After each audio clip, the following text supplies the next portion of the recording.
पहाड़ियों के बीच बसे एक छोटे से गांव में रस्टी नामक एक घमंडी मुर्गे का शासन था।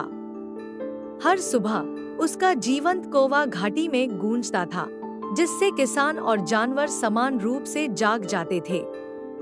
रस्टी ने अपने कर्तव्य को गंभीरता से लिया। आत्मविश्वास के साथ चलते हुए उसके सुनहरे पंख सूरज की रोशनी में चमक रहे थे। एक सुबह रस्टी ने मुर्गियों को उत्सुकता से फुसफुसाते हुए देखा। दड़बे के पास एक धूर्त लोमड़ी देखी गई थी। अपने झुंड की सुरक्षा के लिए दृढ़ संकल्पित रस्टी ने एक योजना बनाई।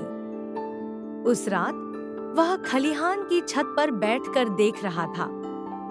जब लोमड़ी आंगन में घुसी तो रस्टी ने घुसपैठिए को चौंकाते हुए गरजते हुए कौवे को बाहर निकाला।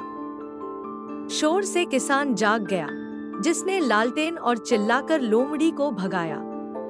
उस दिन से रस्टी को एक नायक के रूप में प्रतिष्ठित किया जाने लगा। मुर्गियां प्रशंसा में कुड़कुड़ाने लगी और किसान ने उसे अतिरिक्त मकई का इनाम दिया।